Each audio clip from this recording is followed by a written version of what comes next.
আরে না গো ভাই হুড়া কোন হয়েছে এনে একটু উপরে ধুলা পড়ছে দেখে যে এই উপরের চামড়াটা তুলে দিতেছি, বাকি সব ঠিকই আছে। নতুন মাল কচু এটা 50 টাকা, এটা 40 টাকা, এটা দিয়ে দিতেছি 30 টাকা করে দিতেছি। না যদি 25 টাকা ধরাম না গো, পাহাড় ভাঙ্গা নিয়ে গেলে না টোকা মানবো না। আসলে আজকে আমার শরীরটা তো ভালো না, এই জন্য এই বাজারে বললাম। এখানে কচু উঠাতেছে আজকে বাজারে কি বাজানি ভাই, মানুষই কম না। তোমার বাগানি নাকি বাড়ির নাকি কিনে আনলা?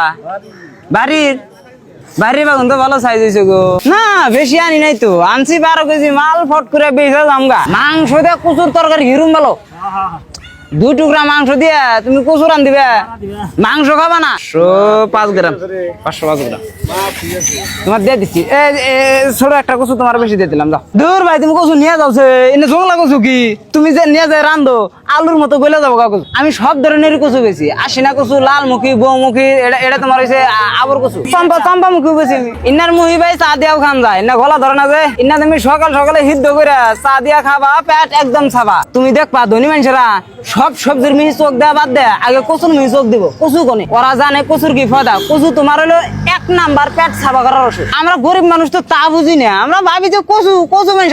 হ্যাঁ ভাই এটা 50 টাকা, এটা 40 টাকা। ধর ভাই তোমার কেন কইছে এই কচু খাই যাবো? তুমি এই কচু গোয়ার মতো লাগাও, যদি খাই যায় আমি তুমি 12 কেজি মাল আনছিলাম, শেষই হইলো। হ্যাঁ আছে আর 3-4 কেজি। এটি বেচা ফট করে জামগা গেদির মায়ের আবার যে নিয়ে যান না গে মেয়ের বাড়তে, মেয়ের জামাই যাবার নিয়ে গেছে।